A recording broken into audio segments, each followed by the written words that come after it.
ನಾಳೆ ಭಾರತ್ ಬಂದ್, ಶಾಲಾ ಕಾಲೇಜ್ಗಳಿಗೆ ರಜೆ.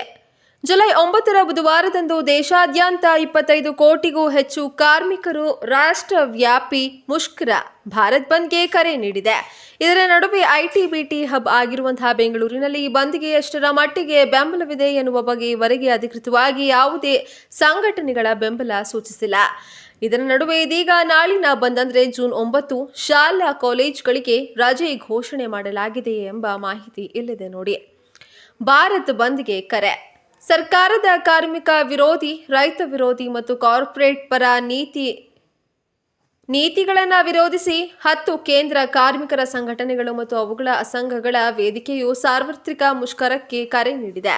ಬ್ಯಾಂಕಿಂಗ್ ಮತ್ತು ವಿಮೆಯಿಂದ ಹಿಡಿದು ಅಂಚೆ ಸೇವೆಗಳವರೆಗೆ ಬೆಂಗಳೂರಿನ ಹಲವಾರು ವಲಯಗಳು ಪರಿಣಾಮ ಬೀರುವಂತಹ ಸಾಧ್ಯತೆ ಇದೆ ಎಂದು ಹೇಳಲಾಗಿದೆ. ಸದ್ಯದ ಮಾಹಿತಿ ಪ್ರಕಾರ ಯಾವುದೇ ಬ್ಯಾಂಕುಗಳಿಗೂ ಸಹ ಅಧಿಕೃತ ರಜೆ ಘೋಷಣೆಯನ್ನ ಮಾಡಲಾಗಿಲ್ಲ. ಶಾಲಾ ಕಾಲೇಜ್ಗಳಿಗೆ ರಜೆ ಇದೆಯಾ? ಇನ್ನು ಕರ್ನಾಟಕ ಸರ್ಕಾರವು ಪ್ರಸ್ತುತ ಶಿಕ್ಷಣ ಸಂಸ್ಥೆಗಳಿಗೆ ಯಾವುದೇ ರೀತಿಯಲ್ಲಿ ಅಧಿಕೃತ ರಜೆಯನ್ನ ಘೋಷಣೆ ಮಾಡಿಲ್ಲ. ಬೆಂಗಳೂರಿನ ಶಾಲೆಗಳು ಮತ್ತು ಕಾಲೇಜುಗಳು ತೆರೆದಿರ್ತವೆ ಎನ್ನಲಾಗಿದೆ. ಆದಾಗ್ಯೂ ಸಾರಿಗೆ ಲಭ್ಯತೆ ಮತ್ತು ಸಾರ್ವಜನಿಕ ಸುರಕ್ಷತಾ ಕಾಳಜಿಗಳನ್ನು ಅವಲಂಬಿಸಿ ವಿದ್ಯಾರ್ಥಿಗಳಿಗೆ ರಜೆ ನೀಡುವ ಸಾಧ್ಯತೆ ಸಹ ಇದೆ.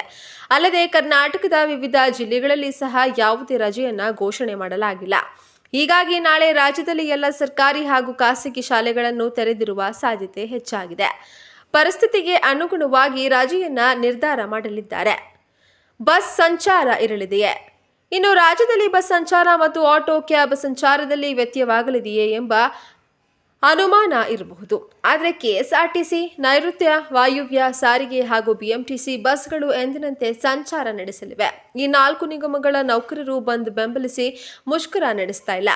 ಬಸ್ಗಳು ಸಾಮಾನ್ಯ ದಿನಗಳಂತೆ ಸಂಚಾರವನ್ನ ನಡೆಸಲಿವೆ ಎಂದು ಈಗಾಗಲೇ ಕೆಎಸ್ಆರ್ಟಿಸಿ ಹಿರಿಯ ಅಧಿಕಾರಿಯೊಬ್ಬರು ಸ್ಪಷ್ಟಪಡಿಸಿದ್ದಾರೆ.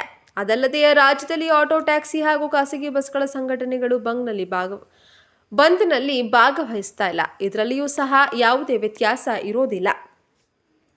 ಬಂದ್ ಹಿಂದಿನ ಪ್ರಮುಖ ಬೇಡಿಕೆಗಳು ಏನು? ಇನ್ನು ಕಾರ್ಮಿಕ ಸಂಘಟನೆಗಳು ಈ ಬಂದ್ಗೆ ಕರೆಯನ್ನು ನೀಡಲಾಗಿದ್ದು ಇದರ ಹಿಂದೆ ಅನೇಕ ಬೇಡಿಕೆಗಳನ್ನು ಹೊಂದಿದೆ. ಅವುಗಳನ್ನು ನೋಡೋದಾದ್ರೆ ಸರ್ಕಾರ ಖಾಸಗೀಕರಣ ಕೈ ಬಿಡಬೇಕು, ಸಾರ್ವಜನಿಕ ವಲಯದಲ್ಲಿ ನೇಮಕಾತಿ ಹೆಚ್ಚಳವನ್ನ ಮಾಡಬೇಕು, ಕೂಲಿ ಕಾರ್ಮಿಕರ ಹೆಚ್ಚಳ ಮಾಡಬೇಕು, ಕಾರ್ಮಿಕ ಕೂಲಿಯನ್ನ ಹೆಚ್ಚಳ ಮಾಡಬೇಕು, ಭಾರತೀಯ ಕಾರ್ಮಿಕರ ಸಮ್ಮೇಳನ ನಡೆಸಬೇಕು, ಕಾರ್ಮಿಕರ ಕೆಲಸದ ಸಮಯ ಹೆಚ್ಚಳಕ್ಕೆ ಮಾಡಬಾರದು, ಅಗತ್ಯ ವಸ್ತುಗಳ ಬೆಲೆ ಏರಿಕೆಗೆ ತಡೆಯಬೇಕು, ಆರೋಗ್ಯ, ಶಿಕ್ಷಣ ಮತ್ತು ಕಲ್ಯಾಣ ಯೋಜನೆಗಳಿಗಾಗಿ ಮೀಸಲಿಟ್ಟ ಹಣವನ್ನು ಸರ್ಕಾರ ಕಡಿತಗೊಳಿಸದೆ ಹೆಚ್ಚಿನ ಅನುದಾನ ನೀಡಬೇಕು ಎಂಬ ಬೇಡಿಕೆಗಳನ್ನು ಮುಂದಿಟ್ಟಿದೆ.